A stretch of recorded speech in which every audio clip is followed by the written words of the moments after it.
उन्होंने स्वरूप शिक्षा से कुछ थोड़ा सा हमने बताया। Yesterday I explained something from Roop Shiksha given by Sri Chaitanya Mahaprabhu at Prayag. ब्रह्मांड भरित कोनो भाग्यवान जी गुरु कृष्ण प्रसाद पाए भक्ति लता। So something explained about this. I explained that what is the meaning of Saubhagyavan. Who are Saubhagyavan? I told you. कौन सौभाग्यवान है? कौन हो भाग्यवान? भगवान भाग्यवान are so many. बहुत से लोग सौभाग्यवान हैं जो किसी प्रकार से वैष्णव का संग पा रहे हैं, उनकी स्वीकृति हो रही है, वो भी सौभाग्यवान है। Those who have done some past impressions,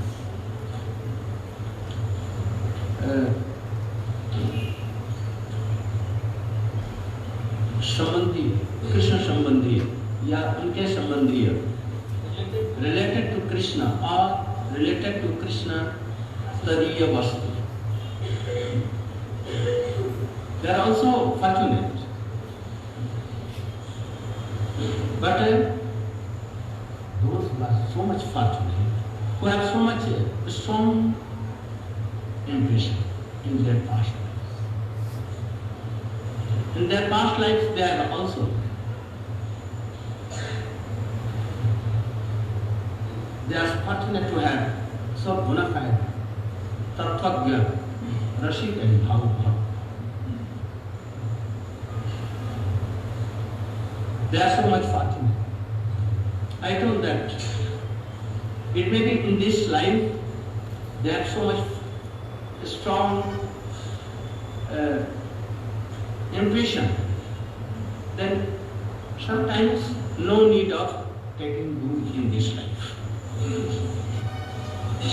Ordinary Diksha in this, like Haridas Thakur, like so many.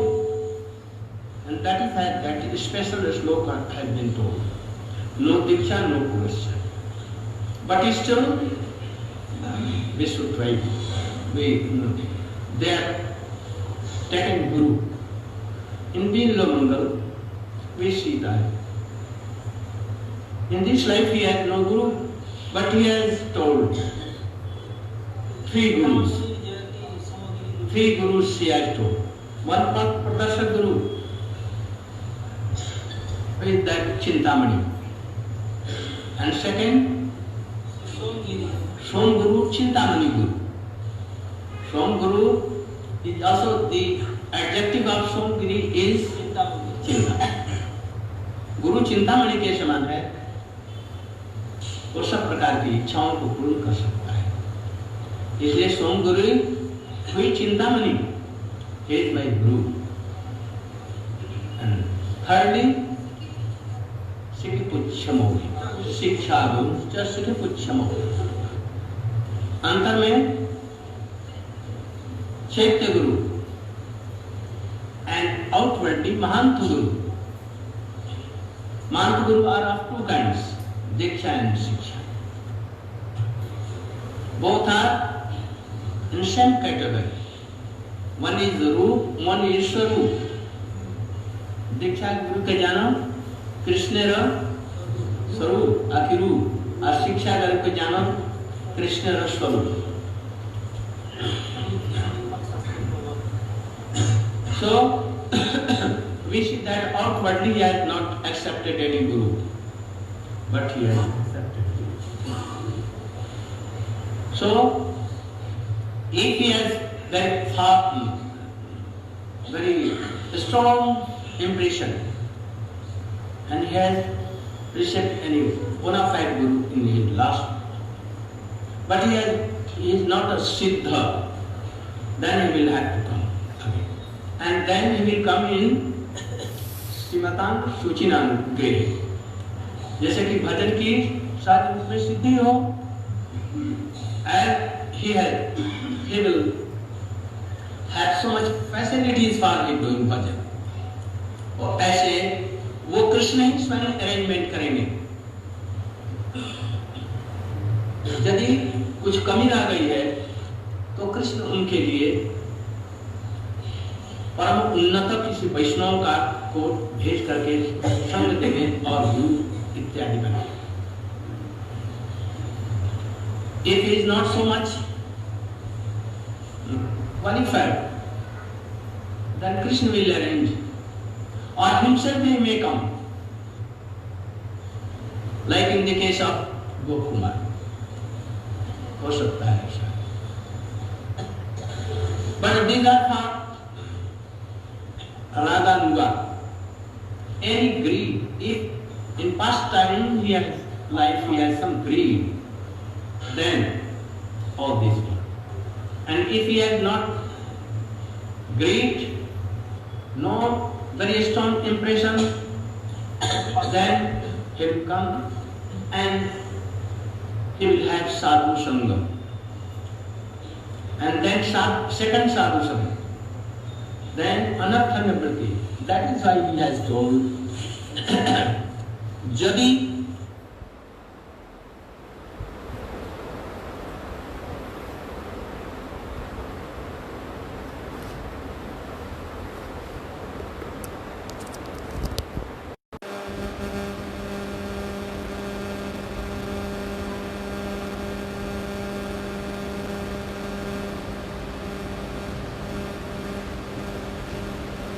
हम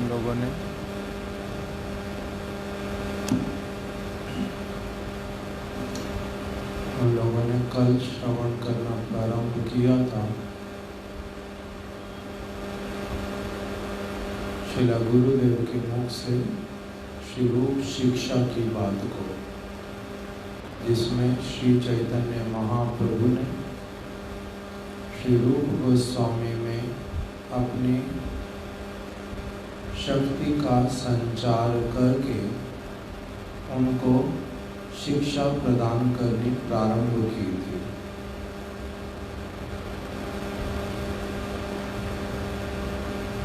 उसी में बतलाया ब्रह्मांड भ्रमित कोनो भाग्यवान जीव गुरु कृष्ण प्रसादे पाए भक्ति लता बीज। तब गुरुदेव इसी में वर्णन कर रहे हैं कि इसमें जो सौभाग्यवान शब्द है, भाग्यवान जीव, तो ये भाग्य जो है इसकी व्याख्या गुरुदेव ने की। पहला, कोई ऐसा भाग्यवान है, भाग्यवान का अर्थ किया सुकृतिवान। जैसा कि एक श्लोक में बतलाया, भक्तिस्तु भगवद भक्त संगेना परिजायते सत्संग प्राप्तैर पुंभी सुकृतैर पूर्व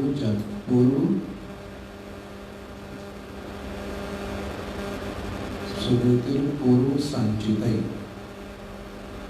पूर्व सुकृतियों का संचय होने पर, संचय अर्थात एक बहुत बड़ी मात्रा में सुकृतियों के एकत्रित होने से एक व्यक्ति को उसके फलस्वरूप साधु संग की प्राप्ति होती है और फिर उस साधु संग के माध्यम से उसका श्रद्धा, पुनः साधु संग इत्यादि होता है और इस प्रकार से साधु संग करते हुए वो आगे बढ़ता है। तो ये भी एक प्रकार का भाग्यवान व्यक्ति है। इसको भक्ति लता बीज की प्राप्ति होती है। भक्ति लता बीज अर्थात कृष्ण सेवा की वासना। कृष्ण सेवा की जो वासना है हृदय में, वो आ जाती है। वो प्राप्त होती है, ट्रांसफ़र होती है गुरु के माध्यम से। किंतु कोई कोई गुरुदेव ने कहा और प्रकार का सौभाग्यवान, जिसका ये प्रक्रिया ऐसे तो पूर्व जन्म में प्रारंभ हो चुका है, अर्थात उसको अपनी सुकृतियों के प्रभाव से गुरुपाद पद्म की प्राप्ति हो गई थी, साधु संग हुआ था और उसका भजन क्रिया प्रारंभ हो गया था। अनर्थ निवृत्ति बहुत मात्रा में हो गई थी, किंतु तब भी सिद्धि की प्राप्ति अभी हुई नहीं है। तो ऐसे वाले व्यक्ति को फिर भगवान की इच्छा से ऐसे किसी घर में जन्म इत्यादि प्राप्त होता है, जहाँ से वो जहाँ पर बहुत सुयोग प्राप्त करता है भक्ति में अग्रसर होने का। जो कृष्ण सेवा की वासना है वो तो उसको पहले से ही अपने पूर्व जन्म में प्राप्त हो गई थी, पूर्व जन्मों में प्राप्त हो गई थी, और अभी इस जन्म में वो सहज रूप में ही भक्ति का याजन करना प्रारंभ करता है। वो वृत्ति पहले से है और फिर भगवान की इच्छा से ऐसा साधु संग मिल जाता है जिसमें कि उनका लोभ और भी अधिक वर्धित होता जाता है और अधिक वर्धित होता जाता है। उदाहरण दिया जैसे बिल्व मंगल ठाकुर, उन्होंने यद्यपि वर्णन किया कि सोमगिरी चिंतामणि, फिर उसी में उन्होंने बतलाया शिखिपुच्छ मौली। तो गुरुदेव कह रहे हैं इसमें उन्होंने यद्यपि 3 नाम ले लिए। पहला, एक ऐसी वाली स्त्री चिंतामणि, जो क्या थी, ऐसे पहले उसका वर्णन आया कि वो एक वैश्या जिसके प्रति असत चरित्रा, जिसके प्रति बिल्व मंगल ठाकुर आकर्षित हुए थे। इतना अधिक उसके प्रति उनका आसक्ति, जिसके फलस्वरूप क्या दिखलाई पड़ा कि उनको उनका चित्त इतना अधिक उसमें आविष्ट कि उनको जो है जंगल में से आते हुए उनके पैर में कांटे लग रहे हैं, पैर लहूलुहान हो रहे हैं, किंतु उनको उसका आभास तक भी हुआ नहीं। उनकी सेंस ऑफ टच ने काम नहीं किया। वो एक दुर्गंध युक्त, बहुत अधिक फूले हुए, जिनको स्वेलिंग हो गई थी, ऐसे वाले शव के ऊपर बैठ करके आ गए, नदी पार कर ली। उनको दुर्गंध नहीं आई, उनके नाक में सड़े हुए शव की दुर्गंध नहीं आई। उनकी आँखों ने देख करके भी नहीं देखा कि ये शव है। सर्प बहुत बड़ा, जिसको रस्सी समझ करके उन्होंने अपने आप को उसको पकड़ करके वो पहली मंजिल तक ऊपर चढ़ गए। रस्सी बहुत कठोर, सर्प बहुत नरम, किंतु उनको पता चला नहीं, रस्सी मान करके ऊपर चले गए। चित्त किसी और स्थान पे लगा हुआ है, किसमें? चिंतामणि में। प्राकृत काम इतना अधिक उनका वर्धित हुआ कि उनको ये पता तक नहीं चलता, उनका आँख, नाक, कान ये सब काम करना बंद कर दिया।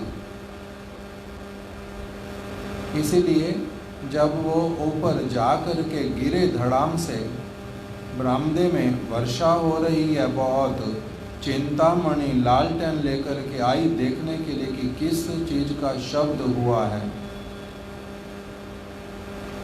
भीतर में इनको लेकर के गई, सब पूछा, साथ में देखने के लिए गई। इस रात्रि के बीच में इसको नदी किसने पार कराई? कहते नौका खड़ी थी। किसकी नौका? देखने गए शव। ऊपर कैसे आया? सर्प को पकड़ करके। ये सब जब देखा तब चिंतामणि ने एक बात बोल दी कि जितना अधिक आपका आसक्ति इस मेरी देह के प्रति, कैसी वाली देह? मल मूत्र रक्त इत्यादि की ये थैली, इसके ऊपर केवल क्या चढ़ा हुआ है? बहुत, ये देख भीतर में बहुत खराब, ऊपर में केवल चमड़ी लगा करके इसको एक सुरूप दे दिया, और उसी के प्रति आपका इतना अधिक आसक्ति।